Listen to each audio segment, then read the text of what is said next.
ጽዋኤ ደራሲ ዲያቆን ታደሰ ወርቁ አዘጋጅ ገብረ መስቀል ይርቀኝ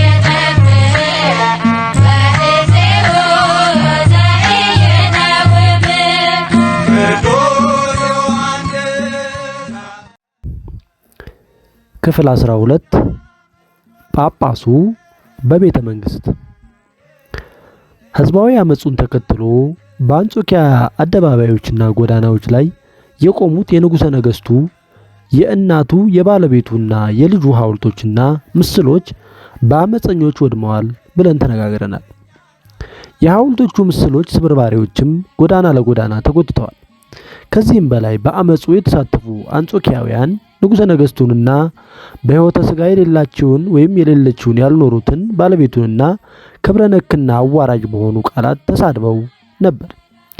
በዚህም የተነሳ የንጉሠ ነገሥቱ ቁጣ በአንጾኪያ ላይ ነደደ። አንጾኪያውያንም አይቀጡ ቅጣት ለመቅጣት የቁጣ ሰይፉን ከዘገባው መዘዘ። ቀድሞ ቢሆን ሐውልቱን የናቁ ሰዎች ከቅጣት አላመለጡም ሲል ቅዱስ ዮሐንስ አፈወርቅ አስፍሯልና የተፈጸመው ቁጣዊ ውድመት ያስከተለውን መዘዝ በተመለከተ በከተማዋ ጸጸት ከታላቅ ሽብር ጋር ተቀላቅሏል። በእርግጥም ንጉሠ ነገሥቱ ሰብአዊነት የሚሰማውና በደልን ይቅር ባይ ነበር። እርሱን እጅግ አድርጎ ያሳሰበው ብቸኛ ነገር ቢኖር በአባቱና በተወዳጇ እቴጌይቱ ወይም ባለቤቱ መታሰቢያ ሐውልት ላይ የተሰነዘረው ስድብና ውድመት እንዴት ይረሳዋል? አንድ ተስፋ ብቻ ቀርቷቸዋል። የንጉሠ ነገሥት ቴዎዶሲዮስ ባለቤት እቴጌ ፍላዚላ ትባላለች። እጅግ ሲበዛ የተከበረችና ንጹሕ ክርስቲያን አይነት ነበረች። እቴጌነት ሰው መሆኗን አላበላሸውም ወይም የርኅራኄ አስተሳሰቧን አላደነደነውም ነበር። በየጊዜው በቁስጥንጥንያ ያሉትን የሆስፒታሎች መጎብኘት ልምዷ ነበር። አንዲት ባሪያ ወይም ረዳት ሴት ሳታስከትል ብቻዋን በመሄድም በየሆስፒታሉ ለታካሚዎች ምግብና መድኃኒት ታቀርባለች። ቁስላቸውንም በገዛ እጇ ታክማለች። ንጉሡ ቴዎዶሲዮስም እግዚአብሔርን እንዲፈራና የሚመራውንም ሕዝብ በትህትና እንዲመራ ትመክረውም ነበር። ሕግን በማክበር እንዲሰራም በየጊዜው ታሳስበው ነበር። የታሪክ ባለሙያዎቹ እንደሚሉት ከሆነ ቴዎዶሲዮስ በኋላ ላይ ለወሰዳቸው ስሜታዊ እርምጃዎች ምክንያቱ የእርሷ ሞት ተከትሎ የእርሷን ዕለታዊና ጥበብ የተሞላበት ምክር በማጣቱ ነው ይባላል። እርሷ በሕይወት ብትኖር ኖሮ አስጨናቂ ግብር አይጣልም ነበርና ግብሩንም ተከትሎ ሕዝባዊ አመጽ አይቀሰቀስም ነበር ብለው ይናገራሉ። እንግዲህ ይህ ንጉሥ ቴዎዶሲዮስ ወይም እርሱ በቤተ መንግስቱ ተወዳጅ የነበረው የአንጾኪያው ሊቀ ጳጳስ ፍላቪያኖስ ነበር። ከንጉሡ ቁጣ ሊታደጋቸው የሚችለው የእርሱ ምልጃ ብቻ እና ብቻ ነበር። ሕዝቡም በዚህ ጭንቀት ውስጥ ወዳጃቸው ፍላቪያኖስ አብሯቸው እንዲቆም በእንባ ለመኑት። ይህንን የንጉሠ ነገሥቱን ቁጣ የተገነዘቡት ስፍር ቁጥር የሌላቸው አንጾኪያውያን ዋይታዎችን እየጠበቁ ባለበት ከዛሬ ነገ ንብረታችንን እንቀማለን፣ እኛው ከመኖሪያ ቤታችን ጋር አብረን እንቃጠላለን፣ ከተማዋ ከምድረ ገጽ ትጠፋለች እያሉ በስጋትና በጭንቀት እየተላተሙ ባለበት ጊዜ ነበር ሊቀ ጳጳሱ ፍላቪያኖስ ከመንበረ ጵጵስናው ተነስቶ ቁስጥንጥንያ ወደሚገኘው ንጉሥ ቴዎዶሲዮስ ዘንድ ለምልጃ የተጓዘው። ሊቀ ጳጳሱ ወደ አንጾኪያ የተጓዘው ለምልጃ የካቲት 20 ወይም 21 ወይም ፌብሩዋሪ 28 እንደሆነ ይገመታል። ርቀቱ ከአንጾኪያ ወደ ቁስጥንጥንያ 1288 ኪሎ ሜትር ሲሆን ረጅም ጉዞም ነበር። ጉዞውንም ያደረገው ገና ክረምቱ ሳያበቃ ስለነበር እጅግ አደገኛና አድካሚ ጉዞ ነበር። ሊቀ ጳጳሱ ፍላቪያኖስ በአንጾኪያና በአንጾኪያውያን ላይ የተመዘዘውን የንጉሠ ነገሥቱን የቁጣ ሰይፍ በምልጃው ወደ ሰገባው ለማስመለስ ወደ ቁስጥንጥንያ ሲጓዝ ሁሉ ነገር አልጋ ባልጋ ሆኖለት አልነበረም። ጉዞውን ሊያስተጓጉሉ የሚችሉ በርካታ መሰናክሎችም ገጥመውት ነበር። በእድሜው መሸንገል የተነሳ ሰውነቱ በእጅጉ ደክሞ ስለነበር ወቅቱ ክረምት በመሆኑም የተነሳ የአየር ጠባዩ ለአረጋዊ አባት ፈታኝ ነበር። ወቅቱም ቆይታን ይበልጥ በመንበረ ጵጵስና የሚያጸኑበት የወርሃ አብይ ጾም መካተቻና በዓለ ትንሣኤም ቀርቦ ስለነበር አንዲት እህቱም በጠና ታማም በሞት አፋፍ ላይ የነበረችበት ወቅት ነበር። በዚህም መልኩ የጠቀስናቸውን የሊቀ ጳጳሱን አካላዊና መንፈሳዊ መከራ መስቀሎች ቅዱስ ዮሐንስ አፈወርቅ እንደሚከተለው ይዘረዝራቸዋል። መልካም እረኛ ለበጎቹ ሕይወቱን አሳልፎ እንደሰጠ ተምረናል። ዮሐንስ ወንጌል ምዕራፍ 10 ቁጥር 11 ላይ የራሱን ሕይወት ስለ ሁላችን ላደጋ አጋልጦ በመስጠት መሄዱን ግዴታው አድርጎ ወሰደው። ሁሉንም ነገር በመተው እንጂ ለመሄድ እንቅፋት የሚሆኑና እንዲቀር የሚያስገድዱት ብዙ ነገሮች ነበሩ። በመጀመሪያ የሕይወት ዘመኑ እስከ መጨረሻው የእርግና ወሰን ድረስ የተራዘመ መሆኑ፣ ቀጥሎ ሰውነቱ የደከመ መሆኑና የዓመቱ ወቅት አለመመቸት እንዲሁም በቅዱስ በዓል በፋሲካ ላይ የእርሱ መገኘት አስፈላጊነትና ከነዚህ ምክንያቶች በተጓዳኝነት ብቸኛ እህቱ አሁን በመጨረሻዋ እስትንፋስ ውስጥ መሆኗ የሚሉትን ሁሉ ይይዛል።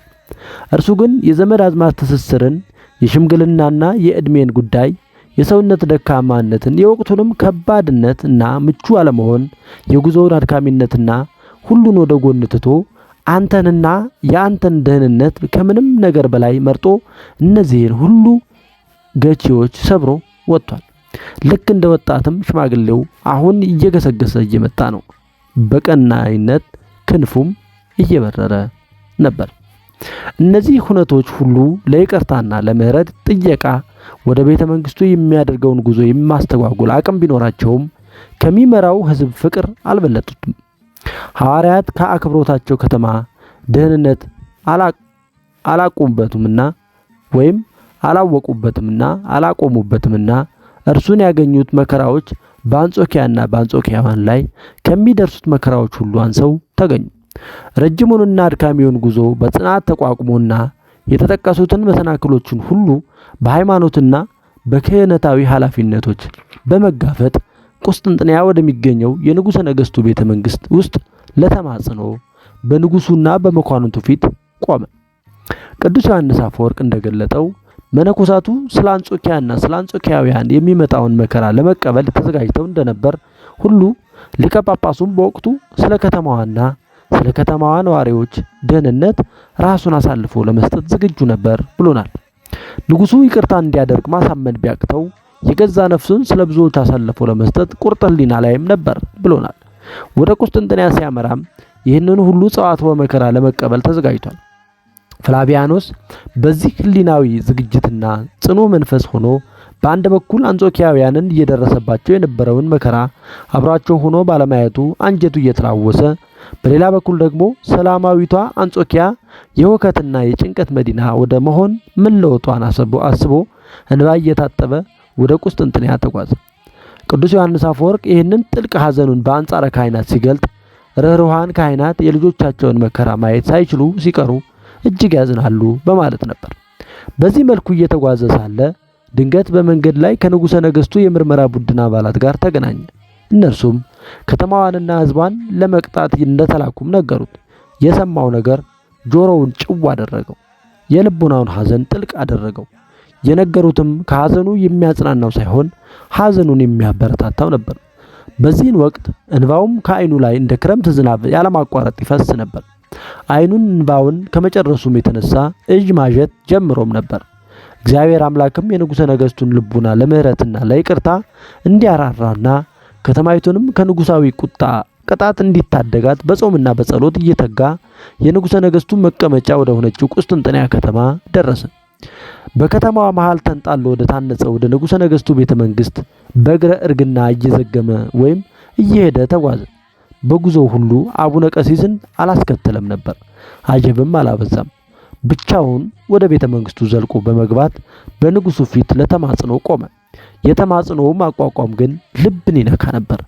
አንጾኪያውያን የፈጸሙትን ወንጀል እርሱ የፈጸመው ይመስል ከንጉሡ ፊት ራቅ ብሎ ቆመ። ፊቱን በእጁ ሸፍኖ መሬት መሬት እያየና አንዳች ቃል በአንደበቱ ሳያወጣ ያነባ ነበር።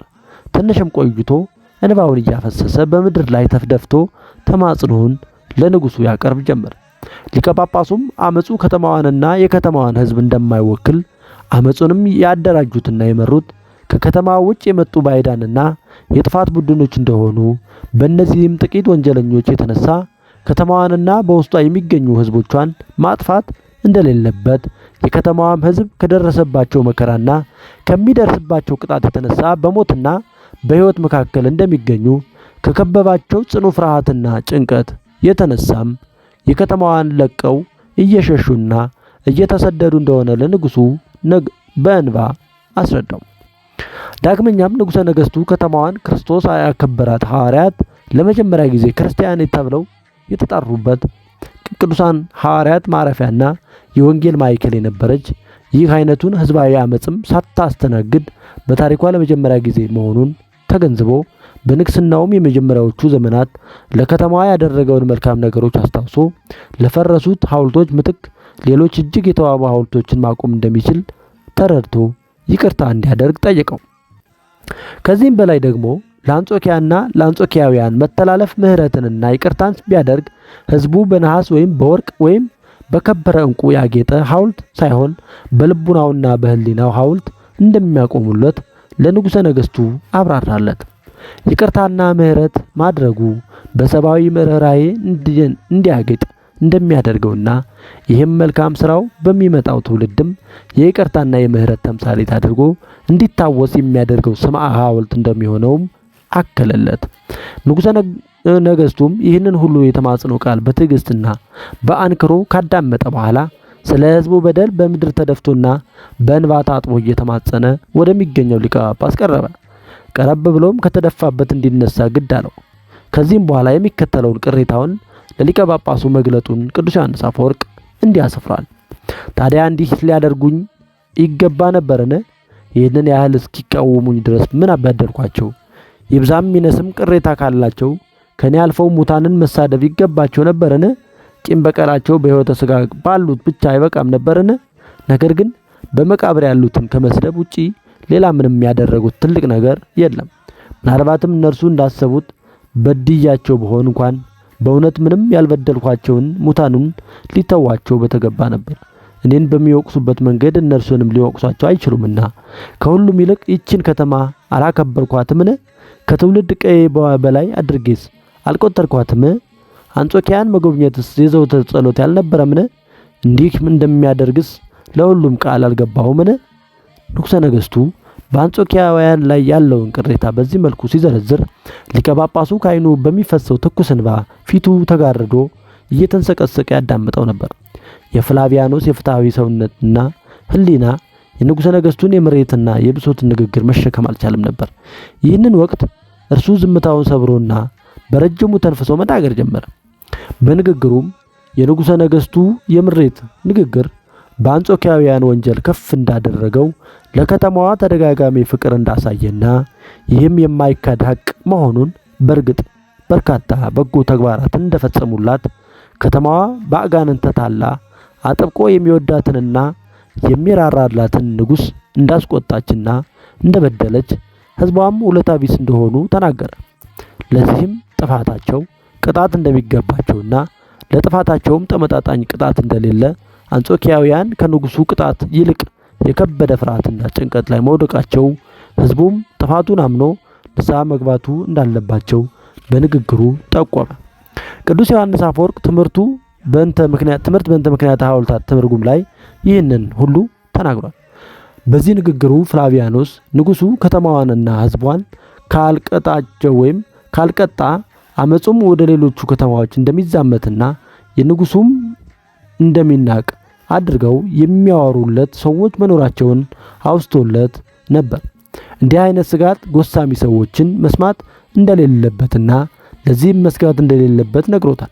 ይልቁንም ምሕረትና ይቅርታ ለማይገባቸው ወንጀለኞች ይቅርታና ምሕረት ማድረጉና የሰደቡትን ንቆ መተው በትውልዱ ክብርና ሞገስ እንደሚያሰጠውም ሕዝቡ እንደሚወደውና ይበልጥም እንዲገዙለት እንደሚያደርገው ገልጦ ተናገረ።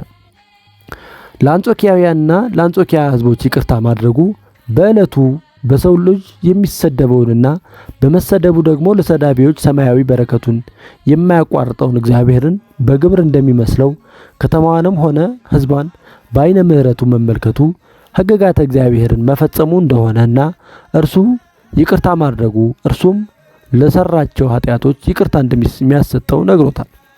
በትውልድ ጅረት ሁሉ ለካህናተ እግዚአብሔር ያለው ክብር እንደሚነገርና እንደሚገለጥ ይቅርታውንና ምሕረቱንም ያገኙት አንጾኪያውያን ስለ መንግስቱ መጽናት በግልና በማህበር በስውርና በግልጥ በጎዳናና በአደባባይ በዋሻና በቤተ መቅደስ እንደሚጸልዩለት ለከተማዋ ይቅርታ ማድረጉ በሕዝቡና በአይሁድ ፊት ለእርሱም ሆነ ለክርስትና ታላቅ ክብርና ዝናን እንደሚያጎናጽፍና ሞገስም እንደሚሆን ከመጽሐፍ ቅዱስ ታሪኮችና ከነገስታት ታሪካዊ ሁነቶች ጋር እየተዋሃደና እያነጻጸረ አስታውሶታል።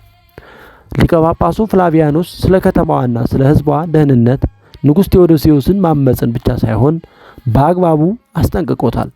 ቀደም ብሎ የተገለጠለትን ሰማያዊ በረከቶችን በመግፋትና በማቃለል ሰላምንና እርቅን አሻፈረኝ በማለት በቂምና በበቀለኝነት ከተማዋንና ሕዝቧን ለማጥፋት ከወሰነ በሶስት መልኩ ሊገለጹ የሚችሉ እርምጃዎችንም እንደሚወስድ አስጠንቅቆት ነበር። የመጀመሪያው ከተማዋን ደግሞ ዳግም አለማየትና ወደ ሕዝቧም አለመመለስ ነበር። ይህም ፈቃድ እግዚአብሔር ባለመሆኑ ነው ብሎ በማመኑ ነበር። ሁለተኛውና ለአንዴና ለመጨረሻ ጊዜ ሀገረ ስብከቱንና መንበረ ጵጵስናውን በመልቀቅ መሰደድ ነበር። ይኸውም እንደ ሊቀ ጳጳስነቱ ለከተማዋና ስለ ሕዝቡ ከንጉሱ ይቅርታና ምሕረት ማምጣት አለመቻሉ የፈጠረበት የመታወክ ስሜት ነበር። ሶስተኛው ስለ ከተማዋ ክብርና በውስጧ ስለሚኖሩ ደህንነት ራሱን ተለዋጭ መስዋዕት አድርጎ ማቅረብ ነበር። በከተማዋና ከሕዝቡ ጥፋት ይልቅ ሞቱን በመምረጡ ነበር። የሆነው ግን ሊቀ ጳጳሱ ፍላቪያኖስ እንደሰጋው አልነበረም። ይልቁንም በሊቀ ጳጳሱ ፍላቪያኖስ ትምህርትና ተማጽኖ ልቡናው የተፈታውና ሕሊናው የተረታው ንጉሥ ቴዎዶሲዮስ በከተማዋ ለሕዝቧና ለሁሉ ለነዋሪዎቹ ይቅርታ አደረገ። በአረጋዊው አባት በፍላቪያኖስ ምልጃ ከተማዋንና ሕዝቧን ለማጥፋት የወሰነውን ውሳኔ በምህረት ለወጠ። ለከተማዋ ለምክር ቤት አባላቷና ለሕዝቧ የተደረገውንና ይቅር የተባለውን ይቅርታና ምህረት ተከትሎ አመጹን ተከትሎ በቅጣት መልክ ተዘግተው የነበሩት የሕዝብ መታጠቢያ ቲያትር ቤቶች፣ የውድድርና የመዝናኛ ስፍራዎች ተከፍተው አገልግሎት እንዲሰጡ ተደረገ። ከከተማዋ ተወስዶ የነበረውና ለሎዶቅያ ከተማ ተሰጥቶ የነበረው የሜትሮፖሊታን ደረጃዋ ተመለሰ። ለከተማዋ ሕዝብም ተቋርጦ የነበረው የነጻ ምግብ እደላ ዳግም እንዲካሄድ ተደረገ። በሌላ በኩል ደግሞ ንጉሱ ለከተማዋና ለሕዝቧ ይቅርታ እንደሚያደርግ ቅዱስ ዮሐንስ አፈወርቅ ቀደም ብሎ እርግጠኛ ነበር። ይህንን እርግጠኝነቱን ይቅርታው ከመደረጉ 27 ቀናት በፊት በወርቃማው ቤተክርስቲያን ተሰብስበው ትምህርቱን ለሚከታተሉት አንጾኪያውያን እንዲህ ሲል አጋርቷቸው ነበር። ንጉሠ ነገሥቱ ያዳምጣቸዋልና አንዱ ሰብአዊነት የሚሰማው ነው፣ ሌላኛው ደግሞ ታማኝ ነው። ስለዚህም በሁለቱም ጎን የምናስተናግደው እጅግ ጥሩ ተስፋን ነበር። ነገር ግን ከመምህራችን ታማኝነትና ከንጉሠ ነገሥቱ ሰብአዊነት ይልቅ በአብላጫው የምንደግፈው በእግዚአብሔር ምሕረት ነው። ንጉሠ ነገሥቱን ካህኑ ሲማጸነው እርሱ እግዚአብሔር መሃል ገብቶ ያቋርጥና የንጉሠ ነገሥቱን ልብ በማለስለስ የካህኑንም አንደበት በማከናወን ንግግሩንም የተሟላ በማድረግ የዛኛውንም አእምሮ የተባለውን እንዲቀበል በማዘጋጀት በብዙ መደሰት አቤቱታዎችን ሁሉ በእሽታ እንዲቀበል ያደርጋል። ቅዱስ ዮሐንስ አፈወርቅ አስቀድሞ በዚህ መልኩ ለታላቂቱ ከተማና ለሕዝቧ የሰነቀው የይቅርታና የምህረት ተስፋ በእግዚአብሔር ቸርነት በሊቀ ጳጳሱ ምልጃ በንጉሱ ርኅራኄና ሰብአዊነት ተፈጽሞ ሊቀ ጳጳሱ በታላቅ ሐሴትና ክብር ከንጉሠ ነገሥቱ የመናገሻ ከተማ ከቁስጥንጥንያ በመነሳት የመንበረ ጵጵስናው መቀመጫ ወደ ሆነችውና ከጥፋት ወደ ታደጋት አንጾኪያ ከተማ በመጓዝ ቁርጠ ሕሊና ላይ ደረሰ። ወዶም ባይሆን በሰሙነ ሕማማት ከመንበረ ጵጵስናው ርቆ መቆየቱና ንጉሱ ያደረገውን የይቅርታና የምህረት የምስራች በቀቢጸ ተስፋ ውስጥ ለነበረው ሕዝብ በፍጥነት ለማድረስ በእጅጉ አሳሰበው። ፍላቪያኖስ ከንጉሠ ነገሥት ቴዎዶሲዮስ ጋር በዓለ ፋሲካን አክብሮ ማክበር ሲገባው ጭንቀትና ፍርሃት ስለወደቀበት የአንጾኪያ ሕዝብ የይቅርታና የምህረት የምስራች በፍጥነት ለማድረስ ካለው ጉጉትና በዓለ ፋሲካን ከመንበረ ጵጵስናው ተለይቶ ማክበር ባለመፈለጉ በዓለ ፋሲካን ከንጉሱ ጋር ማክበርን በመተው ጉዞ ላይ አተኮረ። ይህንን በሚገባ ያጤነው ንጉሥ ቴዎዶሲዮስም ሊቀ ጳጳሱን እንዲቀር ግድ ሊለው አልወደደም። ከዚህም ይልቅ የምስራቹን በፍጥነት ይዞ መሄድ ለወራት ምንም አይነት የፍርድ ውሳኔ ይተላለፍብን ይሆን ብሎ ሲጨነቅና ሲታወክ የነበረው ሕዝብ የህሊናና የልቡና ረፍትን እንደሚያስገኝለት በመረዳት በፍጥነት እንዲጓዝ ያጋተውና ያተጋው ሁኔታዎችንም ያዘጋጅለት ምቹም ያደርግለት ጀመር። ይህንን ቅዱስ ዮሐንስ አፈወርቅ እንዲህ ሲል አስፍሮታል። እዛው ቀርቶ በዓሉን ከነርሱ ጋር ማክበር ሲችል እርሱ ከሚፈልገው በተቃራኒ ቢሆንም ሁሉን በፍጥነት በመጠቀምና በትጋት እርሱ ወደ ዜጎቹ ጋር እንዲደርስ አፋጠነው። እርሱም አለ፣ ነፍሳቸው አሁንም እንደተጨነቀች አውቃለሁ። ከመከራው የቀሩ ብዙ ቅሪቶችም እንዳሉ ሄድ፣ መጽናናትንም ስጣቸው። መርከቡን የሚዘውረውን ሊቀ ሐመሩን ካዩ ያለፈውን ማዕበል መቼም አያስታውሱትም። የእነዚህንም የሐዘን ክስተት ትውስታዎች ሁሉ ይወገዳሉ ብሎ ተናገረለት። ይኸው ቅዱስ ዮሐንስ አፈወርቅ እንደነገረን ንጉሱ እና ሊቀ ጳጳሱ በጉዞ ፍጥነት ላይ ተስማምተዋል። በቀቢጸ ተስፋ ውስጥ ለሚገኘው ሕዝብ የይቅርታና የምህረትን የምስራችን ማድረስ ለሁለቱም አንገብጋቢና ቀዳሚ ጉዳያቸው ነበር። ለዚህም የሆነውን ሁሉ መስዋዕት ከፍለው ተገኝተዋል። ሆኖም ግን ከፍጥነት አኳያ የሕዝቡን ደስታ በቀናት ሊያዘገዩ የሚችሉ ሁለት እውነቶች ከፊት ተደቅነው ነበር። የፍላቪያኖስ እግረ እርግናና ውዳሴ ከንቱ መፍራቱ በአንድ በኩል ንጉሱ ፍላቪያኖስ ከእርጅናው የተነሳ ዝግ ብሎ ስለሚጓዝና የምስራቹ አዋጁ በእርሱ ፍጥነት ለሕዝቡ እንደማይደርስ ተጠራጠረ። በእርግጥም እርጅና ከነጓዙ የተጫነው ታላቅ አባት ነበር። በሌላ በኩል ደግሞ ፍላቪያኖስ ንጉሠ ነገሥቱ ለአንጾኪያና ለአንጾኪያውያን ያወጣውን የይቅርታና የምህረት አዋጅ በእርሱ በኩል ለሕዝቡ መነገሩና ሕዝቡንና የንጉሱን ያስታረቀ ታላቅ አባት መባሉ የሚያመጣበትን ከንቱ ውዳሴ በመፍራት ዝግ ብሎ መጓዝን መረጠ። ቅዱስ ዮሐንስ አፈወርቅ ይህንን እንደሚከተለው ይገልጡታል። ነገር ግን ጻድቁን ሰው ሊቀ ጳጳስ ፍላቪያኖስን ምስጋና የሚያጎናጽፈው ሌላ ሁነት መጥቀስ አለብኝ። እርሱም ይህንን ተልእኮ በድል በፈጸመ ጊዜ ክብርን የሚወድ ማንም ሌላ ሰው ሊያደርገው እንደሚችለው በነበረበትና ካለበት የተስፋ መመናመን ወይም ጭንቀት ሁነት ነፃ የሚያወጡንን እነዚያን ደብዳቤዎች ራሱ በማድረስ የራሱ ጥረት ለማድረግ አልሞከረም። በዚህም የተነሳ የሚጓዘው በዝግታ በመሆኑ መዘገየቱ ሐዘኑን እንዳራዝም ለከተማዋ መልካሙን ዜና አብሳሪ እንዲሆን ከብዙዎቹም በፈረሰኝነት ችሎታ ያለውን ሌላ ሰው በእርሱ ፋንታ መላክ ተገቢ መሆኑን አሰበ። እርሱም አጥብቆ የሚመኘው ብቸኛው ነገር ይህ ነበር። በሚያስደስት ነገር ሁሉ ሙሉ የሆኑትን እነዚህን መልካም የምስራቾችን እርሱ ራሱ ይዟቸው የሚያመጣ ዘንድ አይደለም፣ ነገር ግን ሀገራችን በቶሎና በሚቻለው ሁሉ መንገድ ዳግመኛ በነጻነት እንድትተነፍስ ነበር እንጂ። ቅዱስ ዮሐንስ አፈወርቅ በዚህ መልኩ እንደገለጸው ከሕዝቡ የሚመጣውን አድናቆትና ምስጋና ለመሸሽ በእርሱና በንጉሱ ስምምነት በሚመስል አኳኋን የይቅርታና የምህረት አዋጁን የያዘው ደብዳቤ እርሱ ወደ መንበረ ጵጵስና ከመድረሱ በፊት በፈጣን ፈረስ ጋላቢዎች አማካኝነት በፍጥነት ለሕዝቡ እንዲደርስ ተደረገ።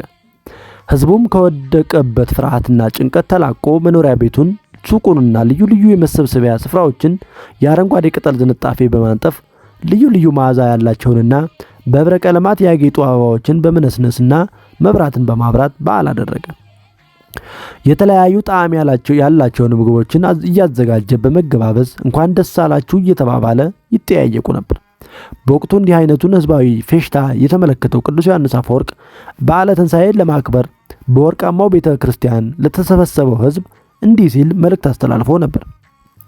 ያደረጋችሁት ቢኖር ምክር ቤቱን በአበባ ጉንጉን አስጊጣችኋል፣ ኩራዝንም አበርታችኋል፣ የአረንጓዴ ቅጠል ዝንጣፊዎችንም በየሱቁ ደጃፍ ነስንሳችኋል፣ በታላቅ ስነ ስርዓትም በዓልን አክብራችኋል። ልክ ከተማዋ አሁን እንደተፈጠረች አድርጋችሁም ይህንንም አድርጋችኋል። ይሁንና በሌላ መንገድ ሁል ጊዜም በአበቦች በማጌጥ አይደለም፣ ነገር ግን በምግባር እንጂ። ይህም በመልካም ስራዎች የሚመጣውን ብርሃን በነፍሳችሁ በማብራት በመንፈሳዊም ደስታ ደስ ይበላችሁ። እናም ስለዚህ ነገሮች ሁሉ ለእግዚአብሔር ያለማቋረጥ ምስጋና ለማቅረብ የማንችል መቼም እንዳንሆን ከነዚህ መከራዎች ነፃ ስላወጣን ብቻ አይደለም እንደሆነም ስለፈቀደ እንጂ። እናም ለተትረፈረፈው በጎነቱ ምስጋና እናቅርብ። ከተማችን ያስጌጠው በእነዚህ ሁለት ነገሮች ነውና። የአንጾኪያ ይቅርታም በፍላቪያኖስ ምልጃ አስቀድሞ በዚህ መልኩ የተረጋገጠ ቢሆንም የምርመራ ቡድኑ አባላት ምርመራ 2 ሳምንታትን የፈጀ ነበር። የምርመራ ምንም መጠናቀቅ ተከትሎ የንጉሠ ነገሥቱ ጽሕፈት ቤት ጠቅላይ አዛዥ የሆነው ቂሳሪዮስ ወደ ቁስጥንጥንያ በመመለስ የምርመራውን ግኝት ለንጉሥ ቴዎዶሲዮስ አቅርቦለት ነበር። ሪፖርቱ ከቀረበ ከ3 ሳምንታትም በኋላ ንጉሥ ቴዎዶሲዮስ ምህረት የማድረጉንና ለከተማዋና ለምክር ቤቱ አባላት ይቅርታ የማድረጉ የምስራች ደብዳቤ በከተማዋ ደርሶ ነበር። የምስራቹ ዜና ለከተማዋም የደረሰበት እርግጠኛ ጊዜ ባይታወቅም ሚያዝያ 2 ቀን 387-88 ዓመተ ምህረት እንደሆነም ይገመታል። ጳጳሳት ይህንን ሁሉ ድንቅ ያደርጋሉ። ወስብሐት ለእግዚአብሔር ወለወላዲቱ ድንግል ወለመስቀሉ ክቡር። ይቆየን።